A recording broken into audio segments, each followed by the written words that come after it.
Yeah, no, since 2000, we're talking about billions and billions of pesos worth of assistance.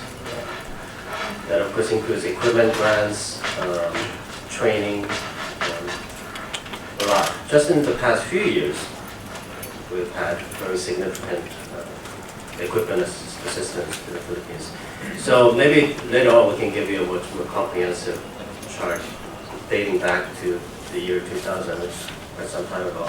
But I can give you a snapshot of what we've been providing in terms of recent military equipment assistance. So just this year, we provided Raven tactical UAV system that's worth 16 million pesos. We have provided several hundred pistols, several hundred M4 carbines, 100 grenade launchers. This is all worth well over 250 million pesos. We also delivered 2 Cessna C-208 aircraft, a very capable ISR asset that's worth 1.5 billion pesos. And this is just in this year. We've also provided what's called an aerostat and radar system worth nearly 1 billion pesos. So we've been doing quite a bit just in this year, but I'm happy to provide you a more comprehensive summary of what we have been doing since 2000. Thank you.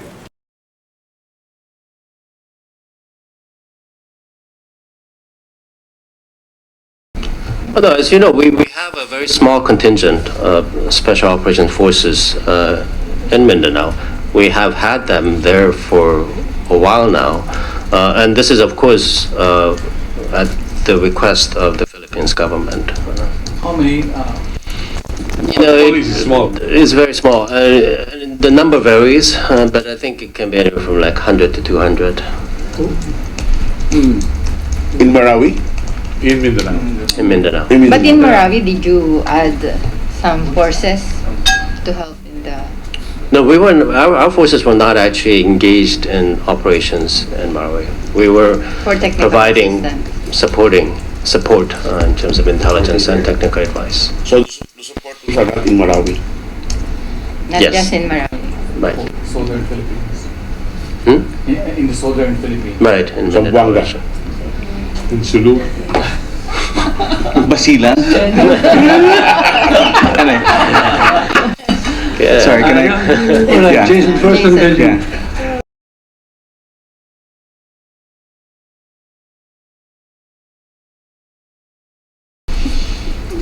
Well, as you know, we usually don't like to answer hypothetical questions. But I will respond in this way. Look, we are deeply committed to defending the Philippines. We take our treaty obligations very, very seriously, and this is a point that Secretary Mattis highlighted during his visit to Clark earlier this week. We know that there is extremist threat in southern Mindanao and beyond, so we will do everything possible to support the Philippines military deal with the threat down there. But I think it would be inappropriate or way premature to speculate on troops deployments.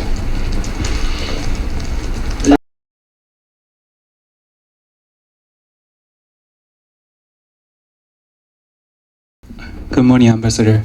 I'm Toru Morinaga from the Daily Manila Shimbun. Also, I'd like to ask you about Malawi. Is it possible to exist U.S. combat medics, backed government troops in Malawi? Whether it's possible to have U.S. medics. Yes. Well, I suppose it could be possible, but we don't have anything in motion in that regard, and the Philippines government has not asked for our assistance with medics. But certainly, if there is a request and interest, we would be willing to explore the possibility.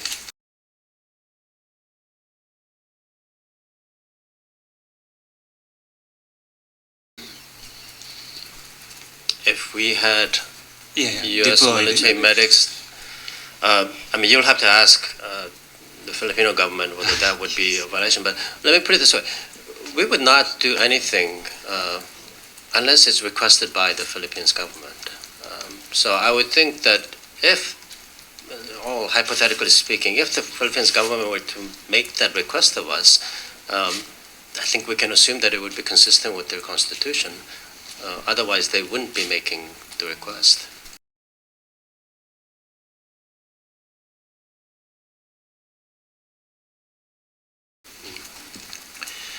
Thank you, Toru. As you know, we do have a very strong interest in how the South China Sea dispute is pursued. We hope that the claimants will be able to resolve the issue peacefully in accordance with international law. I think our role is to make sure that we do what we can to promote and protect international rights, norms, and laws, freedom of navigation, freedom of overflight. These are very important principles for the whole international community. And I think we will do what we can, whether it's through freedom of navigation exercises or otherwise, to make sure that we are helping promote those internationally recognized rights.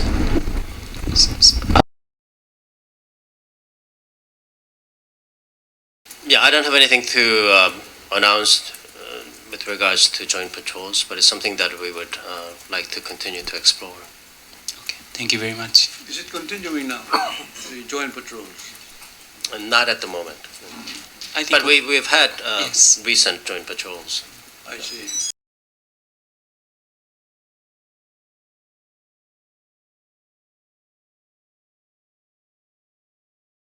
Again, I think I should be somewhat cautious about previewing in any great detail what the leaders may discuss when President Trump is here mid-November. But I do expect that these major regional developments and concerns will be addressed. North Korea's provocation, I think, is clearly an issue that the leaders will want to discuss, both bilaterally and collectively when we have the U.S.-ASEAN summit. I expect that maritime security will also be addressed, just as it was addressed when Secretary Mattis met with his ASEAN counterparts earlier this week in Clark. But beyond that, I wouldn't want to predict what the leaders will be discussing.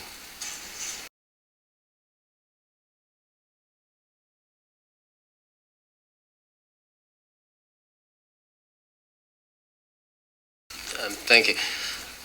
You're quite right that the BPO industry here is a very important part of the economy, and that the U.S. companies have been a major player in the BPO industry.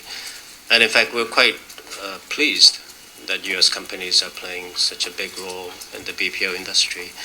And it actually continues. The U.S. BPO industry presence here in the Philippines has not gone down.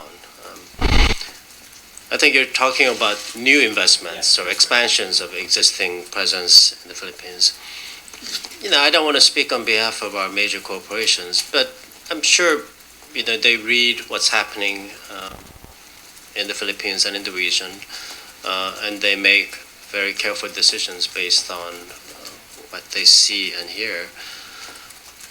I suspect some decisions have been influenced by concerns over the security situation. Some decisions may have been influenced by concerns over rule of law, due process, and human rights. But I want to make clear that we're not going anywhere. U.S. business presence here remains very robust.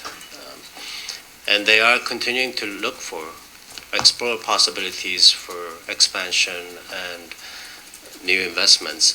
In fact, just during my time, and I've been here about 10 months now, I've had a series of business delegations come to the Philippines to look for opportunities to either expand existing presence or to make new investments. So there is interest, in fact, I would say very strong interest in expanding our economic partnership with the Philippines, and I don't expect that to go away. But I should defer to the individual companies about sort of their decision making on new investments here.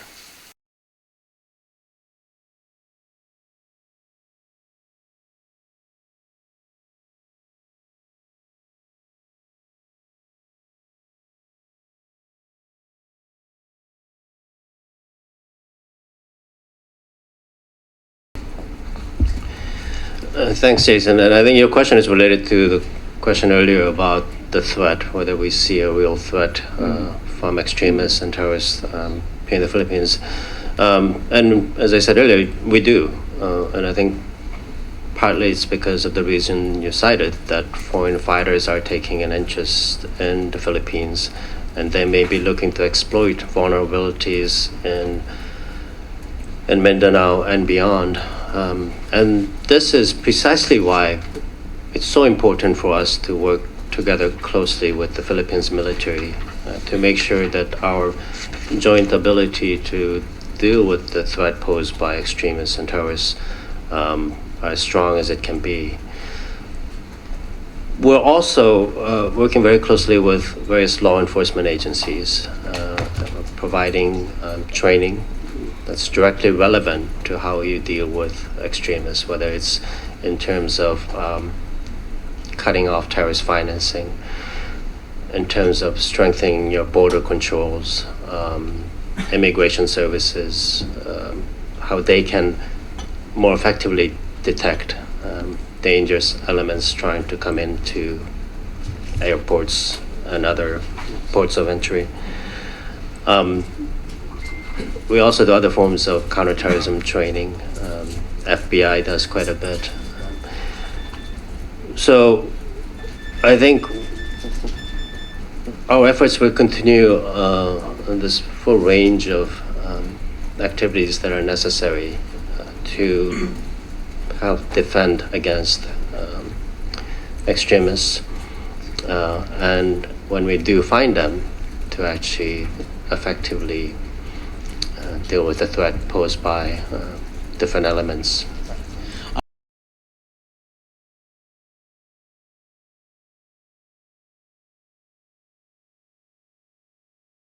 We think it's very important for countries in the region to cooperate, because whether it's piracy or whether it's terrorism, you need cooperation from other countries in the region. It's very difficult, if not impossible, for a single country, whether it's the Philippines, Indonesia, or Malaysia, to deal effectively against the threat posed by pirates and terrorists and extremists.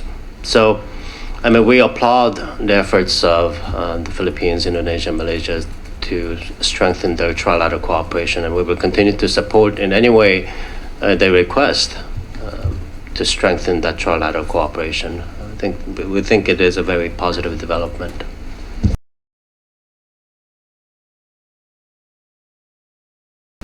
I think it's very difficult to sort of quantify the danger posed by ISIS and other extremists. Obviously, we take it very seriously, and I think Philippine authorities agree with our assessment that there is a serious threat out there, and this is why it's so important for us to continue to work together in Mindanao and beyond to make sure that the threat doesn't materialize.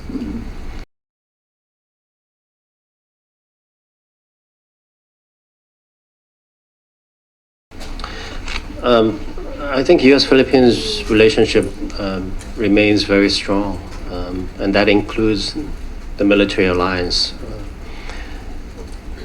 If you look at what happened in Marawi, And if you look at what we have been doing with AFP throughout the year in terms of exercises and training, I think it's easy to conclude that, as you say, we are back to normal, that alliance activities, alliance management are continuing smoothly, and that we are working very closely with the armed forces of the Philippines. For example, Balikatan, which is our largest bilateral military exercise, took place a few months ago. We had thousands of U.S. troops on the ground. They focused on counterterrorism and disaster relief. It's hard to come up with a more timely topic for a major bilateral military exercise for the U.S. and the Philippines than those two areas.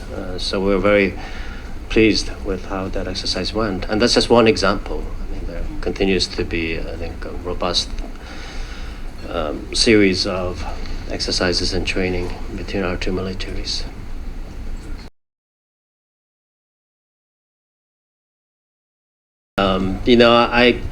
I generally like to focus on positive things. And I think you will notice that President Duterte has said some very positive things about our relationship in recent months, including at an anniversary event in Balangiga, where he talked about sort of our painful history, but also how much we have done for the Philippines over the past decades. We're continuing to work on this issue. We know this is a very emotional issue for the Philippines government and people, and we want to try to reach a mutually acceptable resolution as quickly as possible. So we're working on it. Believe me, I'm working very hard on it.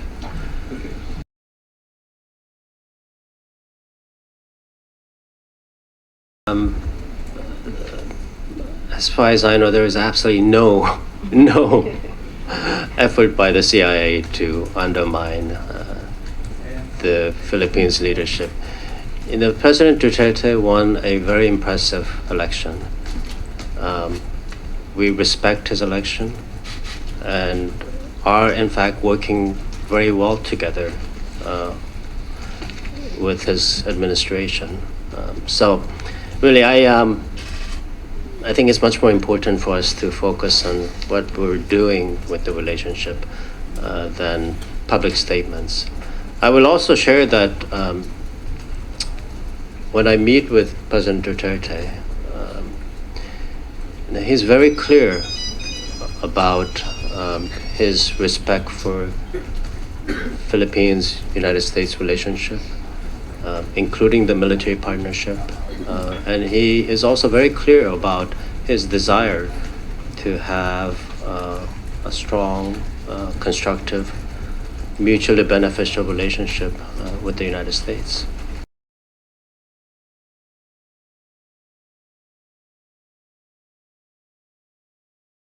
You said that there are preliminary surveys going on. When do you expect these surveys to be finished? And if there are other preliminary work that needs to be done before construction can begin, when do you expect all of this preliminary work to be finished? And when you said construction might take place in the near future, did you mean within the year, or in how long is the near future? First of all, let me clarify that preliminary surveys have taken place. But my understanding is that because of developments in Marawi, sort of non-urgent activities have been suspended for now. But I expect that as the situation in Marawi normalizes, that we will resume surveys that are necessary, surveys and preparations that are necessary to begin construction. So it's a little hard to predict the exact timeline because it's sort of dependent on all of the urgent and requirements down south. But our intention is that as soon as possible, we would like to resume preparations and begin construction. Last follow-up.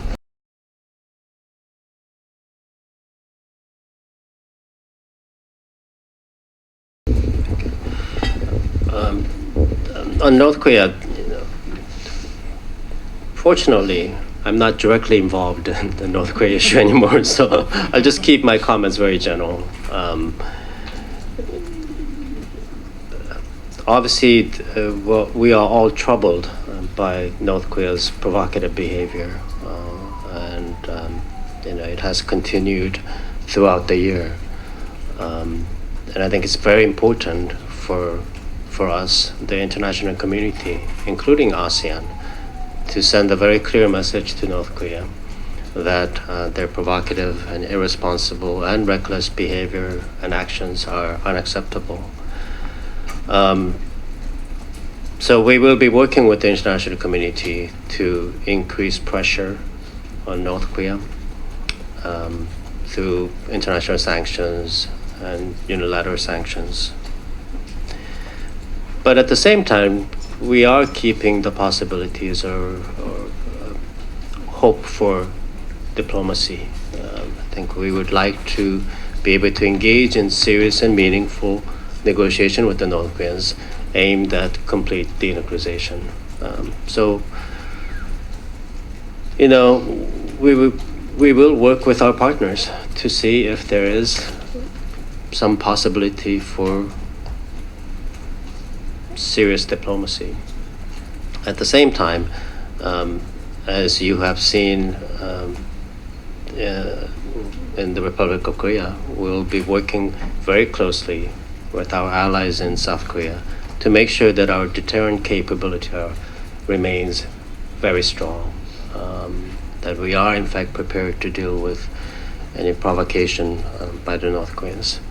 So I think we will continue our efforts in all of those ways in cooperation with key countries in the region. In South China Sea, I don't think the frequency of our freedom of navigation exercises have changed in recent years. As I mentioned earlier, we believe it's very important for us to do what we can to protect international rights like freedom of navigation. And so we will continue to carry out freedom of navigation operations to demonstrate our commitment. Mr. Ambassador, thank you very much for being with us, and we hope to invite you again next time. Thank you. Thank you, sir. Thank you very much. Can we request for a class picture? Sure, of course. Last picture.